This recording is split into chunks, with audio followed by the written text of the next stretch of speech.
Ada banyak peraturan dan atur cara dalam agama Islam dan hati kita rasa tersekat untuk ikuti dia. Macam mana ni Pak Ustaz? Bila kita belum masuk, kata setan, Islam ni susah lah.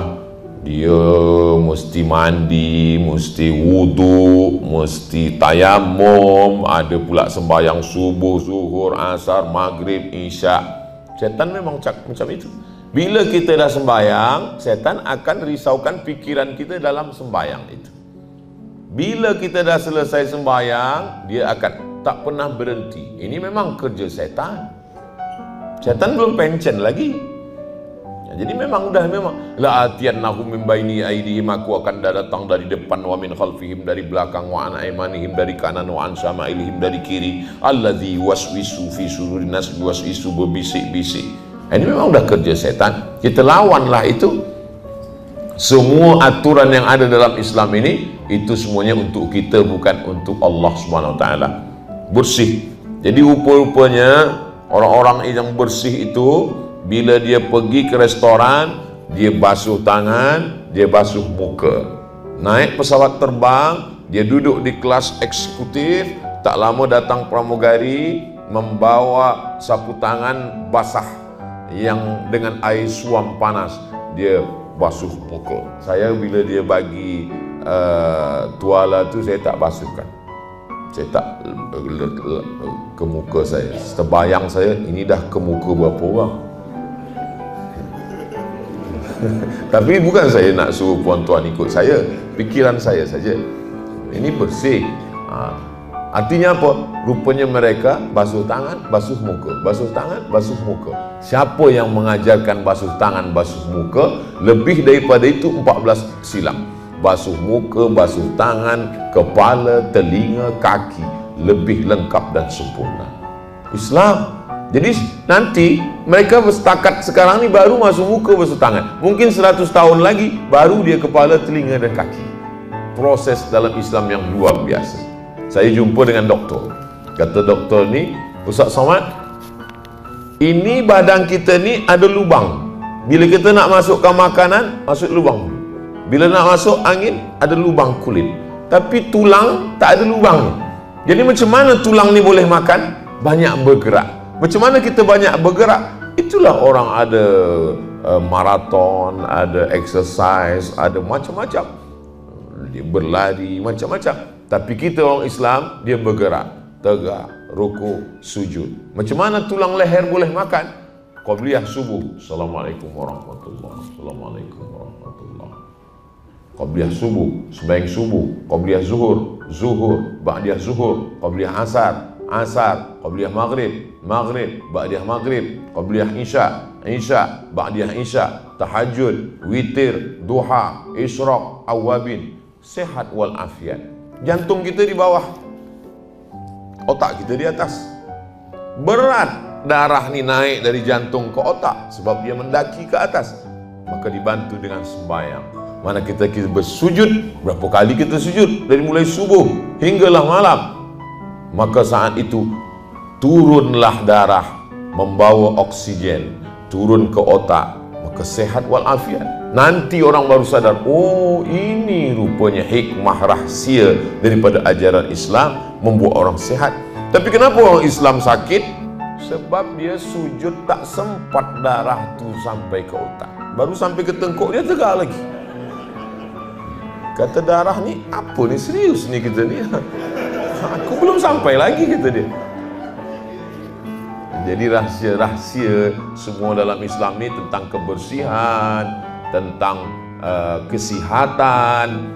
Tapi bukan maknanya kita sembahyang, kita kata aku sembahyang zuhur supaya leher sehat, jantung sehat, kepala sehat. Dah, kita tetap lillahi ta'ala. Sihatnya itu adalah hadiah daripada Allah Subhanahu wa ta'ala. Memang kita tengok Islam ni banyak betul aturan, tapi bila kita amalkan, itu semuanya kembali kepada kita semua. Islam agama yang amat sangat detail, sampai yang kecil-kecil dia uruskan semuanya. Itu semua untuk kebaikan manusia, sebab ini datang daripada Allah Subhanahu wa taala. Yasin wal Qur'anil Hakim, innaka laminal mursalin ala siratim mustaqim, tanzilal Azizir Rahim, dari Allah Subhanahu wa Ta'ala. Saya mengenali seseorang yang sangat kuat ibadahnya, bersedekah, hadir ke majelis ilmu, tapi kata-katanya selalu menyakiti orang sekelilingnya, pemarah dan tiada akhlak yang sepatutnya bagi seorang muslim. Boleh jelaskan Ustadz kaitannya dengan hablum minallah hablum minannas? Ada seorang pensyarah, sahabat saya, dia puasa Isnin Khamis tapi pemarah. Jadi kawan dia tanya ke saya, Ustaz Somad, iya, kenapa kawan kita tu puasa Isnin Khamis tapi dia pemarah? Kata saya, marah dia tu dah berkurang sebab dia dah puasa Isnin Khamis. Bila dia tak puasa Isnin Khamis, lebih daripada itu lagi. Oh, Ustaz Somad ni membela dia lah. Maknanya adalah mungkin dia dalam proses. Tapi ada makna lain, jangan berhenti di situ. Yang jadi masalah ini adalah bila kita rasa kita dah sampai di last station. Jangan, saya tak pernah merasa saya dah sampai, belum. Kita selalu merasa kita dalam proses menuju kesempurnaan. Tak boleh. Belajar memang BA, Master, PhD, Profesor. Tapi dalam Islam belajar minal mahdi ilal lahdi. Saya tetap sampai hari ini, saya tetap membaca, saya tetap belajar. Banyak yang kita tahu, lebih banyak lagi yang kita tak tahu. Macam berjalan tepi pantai. Bila kita jalan tepi pantai, pertama air itu menenggelamkan hingga ke lutut kita. Lepas tu dia tenggelam sampai ke pinggang kita. Lama-lama tenggelam sampai ke leher kita. Lama-lama kita tenggelam, tapi lautan masih banyak. Begitulah kita belajar Islam ini. Awal-awal kita sangka, oh, belajar pertama di pondok, kitab tafsir Jalalain, bawa kemana-mana. Pergi ke masjid, sangka orang nak baca, rupa untuk bantal tidur. Sampai ke Kaherah kita tengok kitab 1 meter panjang. Oh, rupanya ilmu yang selama ini tak ada apa-apa. Jadi bila kita tengok ada kawan rajin sembahyang, rajin majlis, masih marah, mungkin dia dalam proses. Tapi kita sampaikan, kamu jangan berhenti di situ. Bahwa terus orang yang baik, kata Nabi SAW, adalah akmalul mu'minina imanan. Orang yang paling sempurna imannya siapa ya Rasulullah? Ahsanuhum khuluqan. Orang yang paling baik akhlaknya. La yadkhulul jannah, tak masuk surga. Man kana fi qalbihi, siapa yang dalam hatinya mithqala habbatin min khardalin min kibrin, ada sombong sebesar biji sawi. Suatu nanti masa kita akan dihadapkan pada Allah Subhanahu wa Ta'ala. Ya'ti yaumal qiyamati bi salatin, ada orang yang menghadap Allah, sembayangnya banyak, wasiyamin, puasanya banyak, wa zakatin, zakatnya banyak, wa hajjin, haji umrahnya banyak. Qad syatama haza, lidahnya kasar, mencaci maki, sumpah serapah, hamun fulan fulan. Semua mereka akan datang menuntut kepada dia.